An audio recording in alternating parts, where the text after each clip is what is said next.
Mwanamke mmoja aitwaye Sarah Boone wa nchini Florida, Marekani, ambaye hivi karibuni alishika vichwa vya habari sana kutokana na tuhuma za kumfungia mpenzi wake kwenye begi la nguo na kumsababishia kifo moja kwa moja.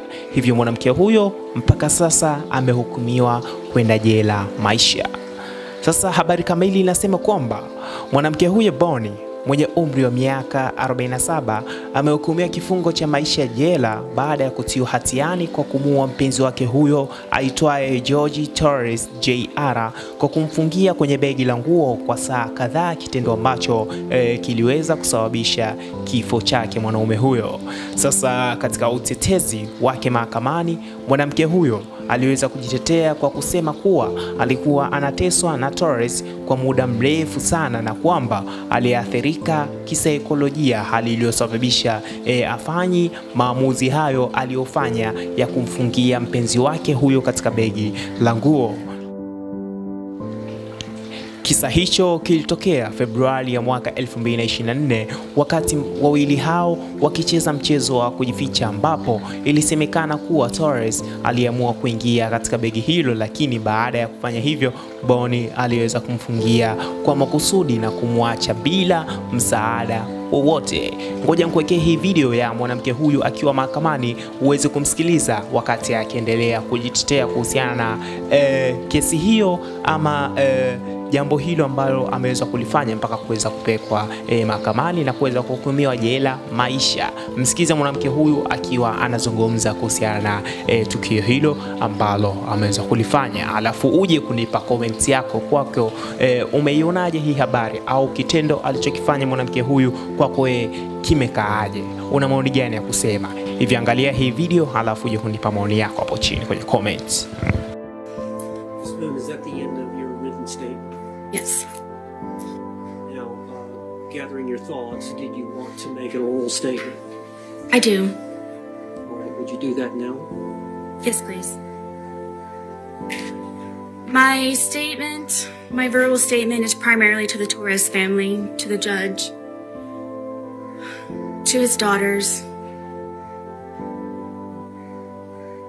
I know you all know who I really am and that I did care for George and that I do still love George. I know you know that we had very many good days, and I take offense to the statement of being said that this is just for a moment. Right now with me here in the courtroom in front of you all, this is just for a moment.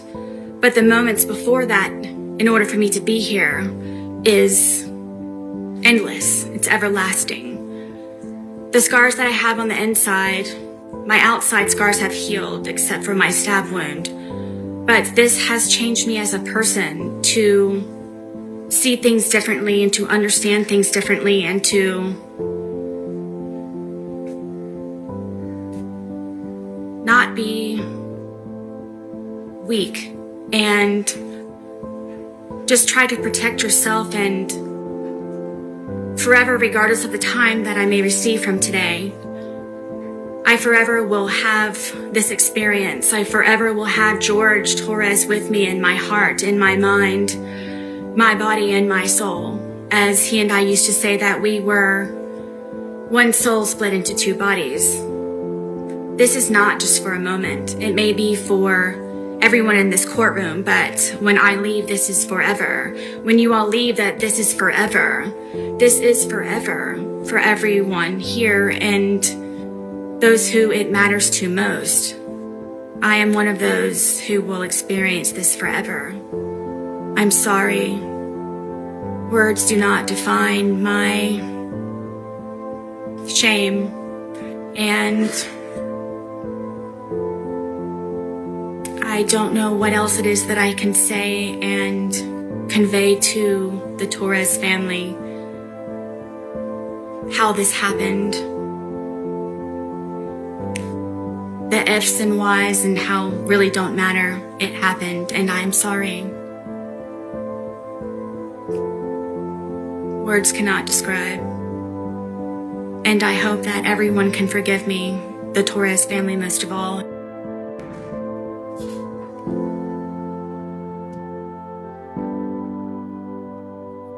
and words cannot describe. And I hope that everyone can forgive me, the Torres family most of all, and his daughters, because I know what he meant to them. And I don't think that anybody ever understood what he meant to me and I to him. And I ask for forgiveness. And I have just one or two questions, if you don't mind. And you can speak on it if you want or not. But this is a unique case, and one of the reasons it's so unique is that you were in jail for 4.5 years prior to your trial. And I understand that when you were brought up as a child, that you did have some spirituality in your family, some church, some religion. Always. But I understand that you got away from that. Did you have a chance during the 4.5 years to look back at your spirituality? Absolutely. You know, everyone supposes that this is one of the worst experiences of my life, and it's actually been one of my greatest. If I were not beaten to death, I was going to work myself to death on the outside, and I never had time to get back into my Bible and to pray and to be with the Lord.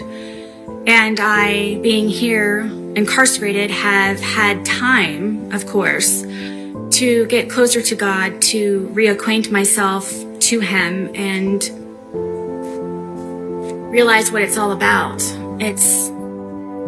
This is all temporary. And when I say temporary, I don't mean by being set free in jail or from prison or wherever else. It means being set free and temporary, meaning that you work for something higher, you work for God, that you strive for your crown to be placed upon your head by Jesus Christ by being said, "You have done well, my good and faithful servant." I've always tried to be a good and faithful servant. I was just a servant as opposed to doing all that I can when my family were alive and I was going through everything up to this point. I've become so much more closer to the Lord, and it's made me such a better person, and I hope that I am an example going forward of the Lord's light and can draw many people to me because of it.